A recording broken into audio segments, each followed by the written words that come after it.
श्री तरुण विजय जी, माननीय अध्यक्ष महोदय, आपका 2 स्पीकर है आपका पार्टी का और टाइम है सिर्फ 10 मिनट। संविधान अनुसूचित जातियां आदेश संशोधन विधेयक 2014 के समर्थन के लिए अपने विचार व्यक्त कर रहा हूं।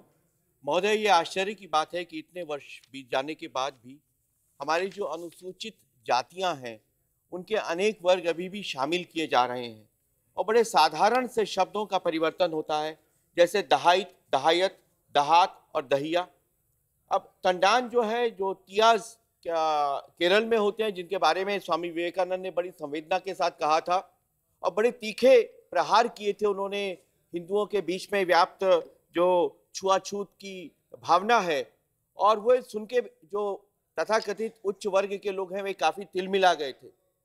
अब ये तियाज जो है, यहाँ कहा गया कि बढ़ई जो तत्कालीन कोचीन और ट्रावनकोर राज्य में तच्चन के नाम से ज्ञात हैं और तच्चर से भिन्न है। अब एक ही शब्द का फर्क है जिसके आधार पे ये परिवर्तन किया जा रहा है। इसी प्रकार पाण, पाणो, बुना पाण, देसुआ पाण, बुना पाणो, इन तमाम जो शब्दों को जोड़ा जा रहा है, यह इसी उद्देश्य से जोड़ा जा रहा है कि जो वर्ग इसका प्रतिनिधित्व करते हैं अनुसूचित जातियों में, उनको कुछ लाभ हो, वे कुछ प्राप्त कर सकें, वे कुछ प्रगति का लाभ उठा सकें और विकास के पथ पर आगे बढ़ सकें। अध्यक्ष महोदय, अनुसूचित जातियां भारत में लगभग 20 करोड़ से अधिक का आकलन है और उनको अभी भी 67 वर्षों के उपरांत जिस प्रकार की अन्याय, अत्याचार और भेदभाव का सामना करना पड़ता है, वह राजनीतिक छुआछूत से कहीं अधिक है।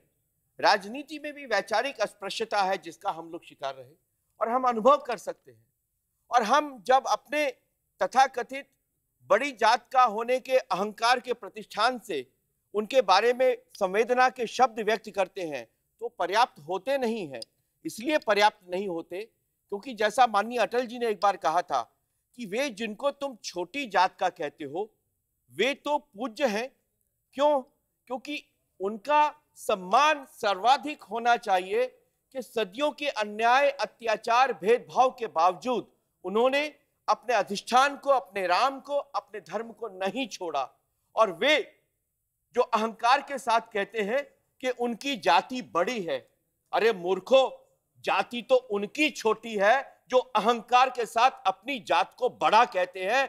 किस शास्त्र ने कहा कि तुम बड़ी जात के हो और तुम्हें अधिकार मिल गया कि तुम दूसरों को कहो कि वे छोटी जात के हैं?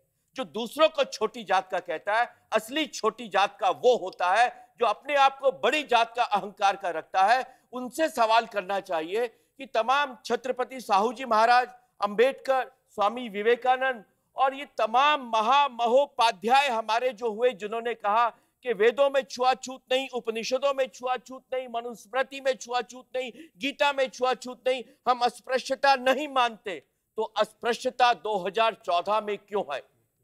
हम उन लोगों को जो अस्पृश्यता के शिकार होते हैं उनको ये सब पुस्तकें ले जाके दिखाएं और कहें कि तुम अब आनंद से रहो। उनको उत्तर मिलना चाहिए। ये क्यों हमारे रक्त में ये भेदभाव घुल गया कि हम पत्थरों को टनों दूध पिला देते हैं। नाग पंचमी पर हम जगह जगह सांप ढूंढने जाते हैं कि हम सांपों को दूध पिला दें, लेकिन इंसान के बच्चे दूध के लिए तरसते रह जाते हैं। हाड़ मास में जो हृदय में और अधरों पर राम लिए आता है वो हमारी देहरी से बाहर रहता है, क्योंकि उसे हम कहते हैं तुम वो नहीं हो, उस जात के नहीं हो जिसका हम सम्मान कर सकें। इसलिए आवश्यकता है मन बदलने की। राष्ट्रीय स्वयंसेवक संघ के सरसंघ चालक बाला साहब देवरस ने कहा था कि अगर अस्पृश्यता पाप नहीं है तो कुछ भी पाप नहीं है। इतना बड़ा अधम और पातकी व्यवहार है ये, लेकिन उसके बावजूद आज क्या व्यवहार हम देखते हैं। मेरे पास 2 दिसंबर, 3 दिसंबर और 5 दिसंबर के समाचार पत्रों की कटिंग है। मिड डे मील बांटा जाता है विद्यालय में। जो अनुसूचित जाति के बच्चे हैं उनकी अलग कतार बनाई जाती है, बाकी की अलग कतार बनाई जाती है। एक दिन आप किसी पंक्ति में, भोजन के पंक्ति में खड़े हो जाइए, सिनेमा हॉल की पंक्ति में खड़े हो जाइए, कोई आपके साथ आपसे आगे बढ़कर टिकट ले, गुस्सा आता है। सड़कों पे आप चलना बंद कर देते हैं, गुस्सा आता है, रोड रेज होती है।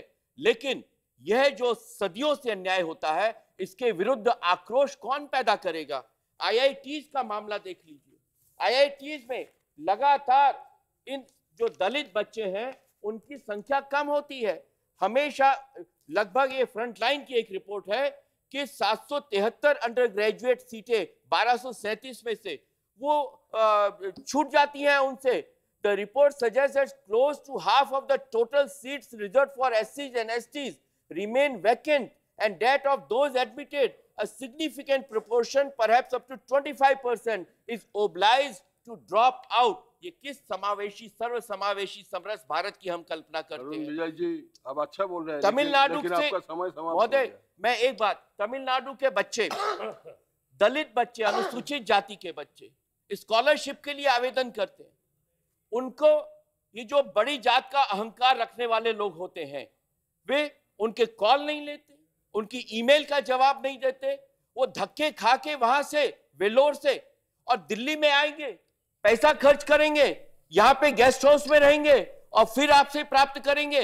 ये हमारे रगों में है, ये छुआछूत का भेद, ये जो अस्पृश्यता का संकट है, इसके कारण से भारत ये भूल गया है कि सबसे ज्यादा पराक्रमी, वीर, साहसी, गीत, संगीत, साहित्य और कला में निष्णात अगर कोई हुए हैं तो वे हमारे अनुसूचित जाति और जनजातियों के लोग हुए हैं। 8% जनजातियां हैं। आज क्या स्थिति है? 98% आतंकवाद और विद्रोह केवल उन 8% जनजातियों में क्यों है? पूरा पूर्वांचल दहक रहा है। धन्यवाद। उन क्षेत्रों में हम क्या लेके जा रहे हैं? ये कागज लेके जा रहे हैं कि देखो हम तुमसे कितना स्नेह करते हैं। महोदय, ये दलित वर्ग प्लीज कंक्लूड, भारत का असली पूज्यपाद वर्ग है और ये जो अहंकारी जाति के आधार पर भेदभाव करने वाला वर्ग है, ये भारत को पीछे ले जाने वाला वर्ग है। ये विद्रोह की जो ज्वाला है, ये इनके भीतर विकास का एक रोशनी पैदा करे और तब जाकर इस प्रकार के अमेंडमेंट्स, इस प्रकार के विधेयक, इस प्रकार के संशोधन पूरे होंगे। ये राजनीतिक छुआछूत से बड़ा छुआछूत है जिसके कारण भारत हमेशा पीछे रहा है। ये विवेकानंद, वेद, उपनिषद, ज्ञान, मंदिर, ये सब व्यर्थ है अगर हम मनुष्य के साथ जाति के आधार पर भेदभाव समाप्त नहीं कर सकते। यही निवेदन है मंत्री महोदय कि कृपया इस वर्ग को आगे लाने के लिए अपना सर्वोपरि ध्यान करें और पूरा सदन आपका साथ देगा। धन्यवाद।